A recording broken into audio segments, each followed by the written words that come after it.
आज हम आपको सुना रहे हैं एक सच्ची घटना, जिसे सुनकर आप जान जाएंगे कि क्यों और कैसे भगवान जगन्नाथ ने अपने भक्त की शारीरिक बाधा दूर की। दिल्ली में एक दर्जी था जिसका नाम था परमेष्ठी। हालांकि वो बहुत बदसूरत और कुबड़ा था, लेकिन उसके पास सभी अच्छे गुण थे और उसने एक भक्त परिवार में जन्म लिया था। वो एक आत्म साक्षात्कार व्यक्ति था और भगवान विष्णु को अपने जीवन और आत्मा के रूप में पूजता था। वो अपनी सभी इंद्रियों पर नियंत्रण रखता था, सत्यवादी था और ईर्ष्या, क्रोध और गर्व से मुक्त था और हमेशा आनंदित रहता था। उसकी पत्नी विमला देवी अत्यंत रूपवती, विनीत और अनेक गुणों से युक्त थी और अपने पति की सेवा में लगी रहती थी। उनकी 2 बेटियां और 3 बेटे थे। परमेष्ठी अपने दर्जी के काम में बहुत माहिर था। वो अपनी अच्छी सिलाई के लिए इतना प्रसिद्ध था कि दिल्ली के मुस्लिम राजा अपना कपड़ा परमेष्ठी को भेज देते थे। एक बार राजा ने सोने से कशीदकारी और मोतियों और हीरों से सजा हुआ एक बहुत कीमती कपड़ा भेजा। राजा ने अनुरोध किया कि कपड़े से 2 तकिए बनवाए जाएं। उसने परमेष्ठी से कहा, तुम्हें इसे बहुत अच्छे से कपड़ों पर फूलों की डिजाइन से सिलना चाहिए, लेकिन ये सुनिश्चित करो कि कोई भी सिलाई को देख न पाए। यदि काम बहुत अच्छा हुआ तो आपको बहुत अच्छे तरह से भुगतान किया जाएगा। जब परमेष्ठी ने कपड़े को देखा तो उसने मन ही मन सोचा, ये कपड़ा बहुत अच्छा लग रहा है और इसकी महक भी आ रही है। ये केवल भगवान जगन्नाथ के लिए उपयुक्त है। जिन तकियों को राजा सिलवाना चाहता है वे वास्तव में भगवान जगन्नाथ के लिए हैं। ऐसे सुंदर कपड़े का आनंद मनुष्य द्वारा कैसे लिया जा सकता है। ऐसा हुआ कि परमेष्ठी ने रथ यात्रा अवधि के दौरान राजा से कपड़ा प्राप्त किया। जब भगवान जगन्नाथ पहाड़ी विजया के माध्यम से अपने रथ पर सवार होंगे, परमेष्ठी ने तकिए बनाना शुरू किया और जब वे तैयार हो गए तो वे बहुत संतुष्ट था, क्योंकि तकिए बहुत सुंदर लग रहे थे। परमेष्ठी ने सपने में अपनी आंखें बंद कर ली और भगवान जगन्नाथ की पहाड़ी विजया लीला पर ध्यान देने लगे। उसने देखा कि जगन्नाथ कितने सुंदर दिखाई दे रहे हैं। हजारों की संख्या में लोग वहां प्रभु के दर्शन के लिए उपस्थित थे और उन्होंने सभी का मन मोह लिया। रथ यात्रा के दौरान निम्न जाति और उच्च जाति के बीच कोई अंतर नहीं है। 14 ग्रहों के भक्त भगवान जगन्नाथ के चरण कमलों की शरण लेने आते हैं। जब जगन्नाथ को मंदिर से बाहर निकाला गया तो वे तकिए पर आराम कर रहे थे। सेवकों ने तकिए को आगे बढ़ाया और जगन्नाथ को तकिए पर बिठाया और इस प्रकार वे अपने मंदिर से निकलकर अपने रथ पर आगे बढ़े। परमेष्ठी ने ध्यान में ये सब देखा। अचानक उसने देखा कि तकिया फट गया है। वो जानता था कि भगवान को एक और तकिए की आवश्यकता है और इसलिए उसने राजा के लिए बनाया वो तकिया सौंप दिया, जैसे कि वो भगवान जगन्नाथ के बगल में खड़ा हो। जगन्नाथ ने तकिया और सेवकों को ले लिया और अपने रथ की ओर ले जाना जारी रखा।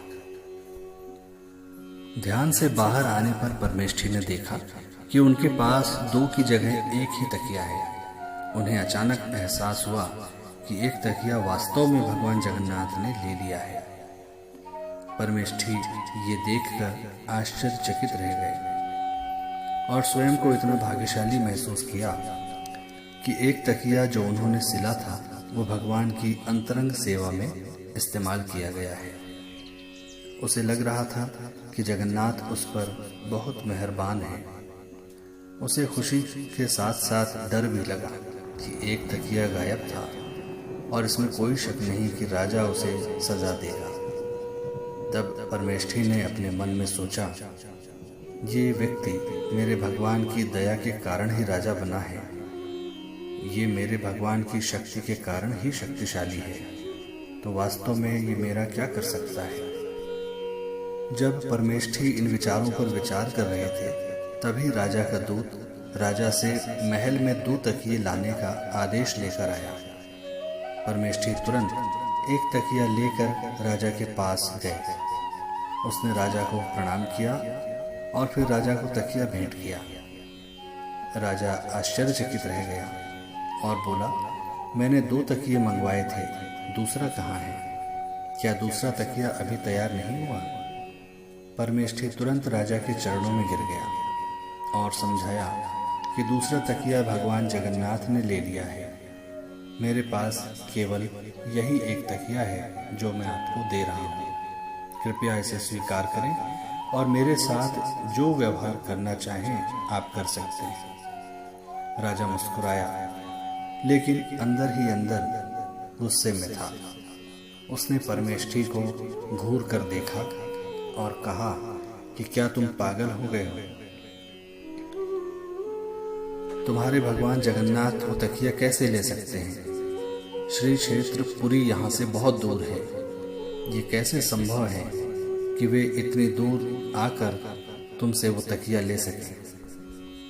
इन सभी सवालों को सुनकर परमेष्ठी ने भगवान के पवित्र नाम का जाप करना शुरू कर दिया। उसने राजा से कहा, मैं मृत्यु से नहीं डरता। मैं आपको भगवान जगन्नाथ की शक्ति समझाऊंगा। वे अपने दारु ब्रह्म रूप में हैं, लेकिन वे पूरे ब्रह्मांड में हैं। वे भगवान हैं और इस ब्रह्मांड के सर्वोच्च नियंत्रक हैं। जब राजा ने परमेष्ठी से ये व्याख्या सुनी तो बहुत क्रोधित हुआ। उसने कहा, तुम पापी नीच जाति के व्यक्ति, अब मेरी बात सुनो। मेरे पास कोई भक्ति भाव नहीं है। मैं अब तुम्हें मौत के घाट उतार दूंगा। अपने इष्ट देव को याद कर सकते हो तो करो, फिर देखते हैं वे तुम्हें कैसे बचाते हैं। राजा ने अपने सेवकों को आदेश दिया कि इस आदमी को गिरफ्तार कर कारागार में बंद कर दो। हाथ और पैरों पर बेड़ियां लगा दो। भूखों मरने दो इसे।